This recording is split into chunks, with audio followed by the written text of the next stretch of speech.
আসসালামু আলাইকুম, গুটেন টাগ। আজকে আমরা মিশ্র বার্ব বা মিস ভার্বেন সম্পর্কে জানব। কিছু বার্ব নিয়মিত ও অনিয়মিত অবয়ী বার্বের বৈশিষ্ট্য প্রদর্শন করে।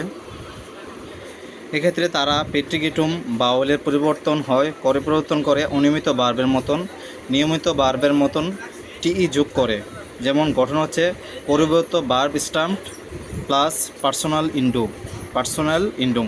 তো আমরা পরিবর্তনটা কীভাবে হয় আপনারাকে বলি, যে খেনেন যে শব্দটা আছে সেটাকে, যে এনটাকে আপনি রাখতে হবে আর এর সাথে টি যোগ করতে হবে। যেমন ইস খান্ঠে এখানে কিন্তু খেনেন যে আছে, খেনেন KENN খেনেন, এখানে খান হয়ে যাবে, KANN খান, তারপরে টি যোগ করতে হবে। ব্রিঙ্গেনের জায়গা ব্রাং, আয়ের জায়গা এ হবে, ব্রাঙ্ক। এখানে কিছু পরিবর্তন হয়, যেমন ব্রিঙ্গেন যে শব্দটা সেটা জায়গায় হবে স্টাম্প হবে BRACH, ব্রাকটে।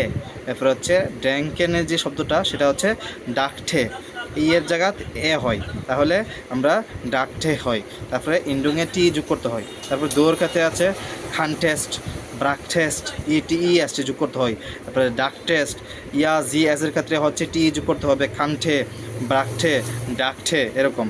আর বিয়ার ক্ষেত্রে খানটেন, TN যোগ করতে হয়, খানটেন, এরপরে ব্রাকটেন, এরপরে হচ্ছে ডাকটেন, টেন যোগ করতে হয়। তারপরে ইয়ারের ক্ষেত্রে একটু ভিন্ন, টেট যোগ করতে হয়, TET, তাহলে খানটেট, ব্রাকটেট, তারপর হচ্ছে ডাকটেট এরকম। আর জি আপনি ক্ষেত্রে সম্মানবোধক ক্ষেত্রে TEN যোগ করতে হয় ভিয়ার মতন করে, তাহলে খানটেন, ব্রাকটেন, এরপর হচ্ছে ডাকটেন।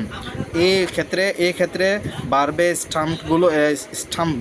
স্টাম্প এর সাথে ইন্ডুং হিসাবে ইস এবং এর এর ক্ষেত্রে আমরা TE যোগ করি, আর দোর ক্ষেত্রে TEST যোগ করা হয়। আর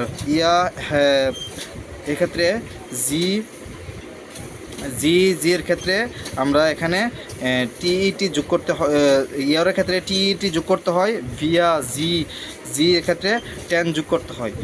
এরকমভাবে সবগুলা পরিবর্তন হয়ে থাকে। আমরা পেট্রিগেটুম ও পিয়াফেক্টের মধ্যে পার্থক্যটা জানব।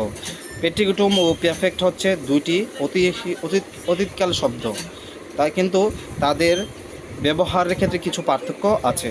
পেট্রিগেটুম অতীতে ঘটে যাওয়া কোনো ঘটনাকে সরাসরি বর্ণনা করে, এবং পেট্রিগেটুম হচ্ছে লিখিত ভাষায় বেশি ব্যবহৃত হয়, কথ্য ভাষায় তেমন ব্যবহার হয় না।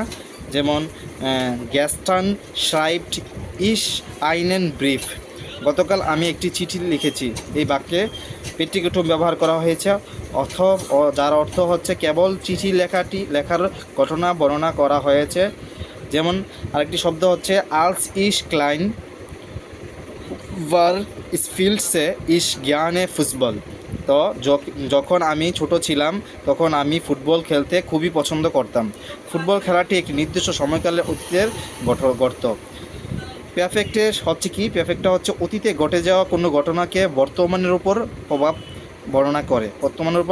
বর্ণনা করে। যেমন পারফেক্ট হচ্ছে পারফেক্ট যে শব্দটা কথ্য এবং লিখিত ভাষায় ব্যবহৃত হয়। কথ্য ভাষা এবং লিখিত ভাষায় দুইটি ক্ষেত্রে ব্যবহৃত হয়। যেমন ইস হাভে গ্যাস্টান আইনেন ব্রিফ এবং গ্যাস হচ্ছে আমি গতকাল একটি চিঠি লিখেছি। এই যে বাক্যটি পারফেক্টে ব্যবহার করা হয়েছে, যার অর্থ চিঠি লেখার কাজটিকে অতীতে রয়েছে এবং এর প্রভাব বর্তমানেও রয়েছে। জি ইস্ট নাক্ত ভিয়ালিন ইস গেফাগেন, সে বার্লিনে গিয়েছে। যাত্রাটি অতীতে শুরু হয়েছিল, বর্তমানে হয়েছে এবং সে বার্লিনে আছে। এরকমভাবে পেট্রিগেটুম এবং পারফেক্টের মধ্যে পার্থক্য নির্দেশ করে। তো আজকে ভিডিওটি এ পর্যন্তই। আসসালামু আলাইকুম।